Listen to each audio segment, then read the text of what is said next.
comme moi. Nous l'aimons d'ailleurs, puisque nous avons l'occasion de l'entendre ici à Port-au-Prince.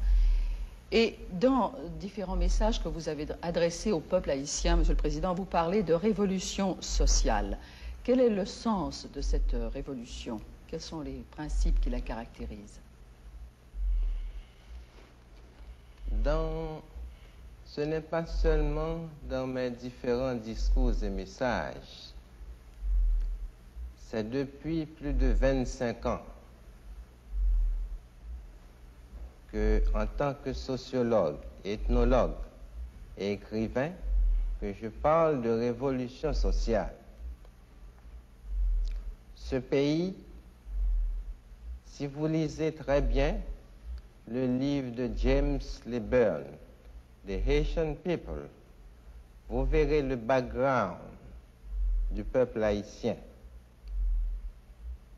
Révolution sociale signifie pour nous que les 4/5 de la population ont été littéralement abandonnés et dominés par une petite élite, une minorité. C'est ce qui explique plusieurs de nos révolutions avant l'arrivée des troupes américaines dans le pays. Et c'est ce qui a expliqué la révolution de 1946, à laquelle j'ai pris part, et celle de 1956, qui m'a amené à la première magistrature de l'État. Révolution sociale signifie pour nous la promotion totale, intégrale des masses de l'arrière-pays qui ont été abandonnées et qui n'ont jamais été appelées à participer à la direction effective des affaires de l'État. Donc actuellement, c'est cette promotion des masses qui caractériserait le mieux cette révolution sociale. Cette promotion sociale des masses, encadrée des éléments des classes moyennes. Est-ce qu'il y a des obstacles qui s'opposent à cette révolution sociale? Et toute révolution rencontre des obstacles. Si vous avez bien compris la réponse que j'ai faite en essayant de définir le sens de la révolution sociale, vous verrez que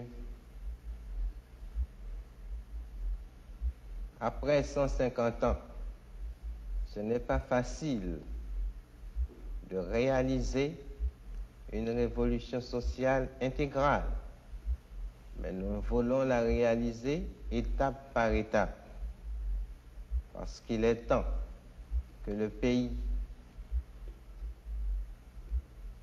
qui connaît l'ignorance, la misère, les taudis, évolue dans la voie de la civilisation.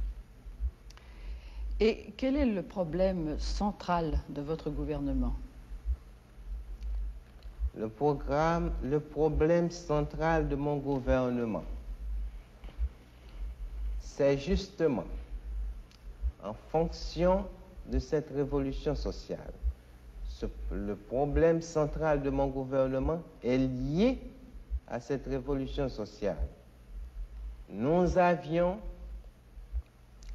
rêvé d'une révolution sociale parce que nous n'étions pas satisfaits de ce qui se faisait dans le pays depuis nombre de décades, depuis nombre d'années. Le problème central de ce gouvernement consiste à reviser tout ce qui a été fait de mauvais pour contrarier cette promotion des masses de l'arrière-pays dont je viens de faire mention. C'est pourquoi le gouvernement actuel, en prenant le pouvoir le 22 octobre 1957, a instauré une politique de sévère austérité. Austérité économique? L'austérité dans l'ordre moral aussi. Parce que, en tant que sociologue depuis 25 ans, j'avais toujours dit qu'il fallait changer la mentalité haïtienne, qu'il fallait améliorer cette mentalité. Vous aurez beau mettre des milliards entre les mains de quelqu'un, si sa mentalité ne répond pas, s'il n'a pas une mentalité, il ne pourra pas se servir de ces milliards seront dépensés en pure perte. Il faut cette réforme dans l'ordre moral. C'est ce que j'appelle réforme de la mentalité haïtienne. Mais est-ce que dans les réformes que vous envisagez, il y en a qui touchent plus directement la vie économique de Haïti? Naturellement.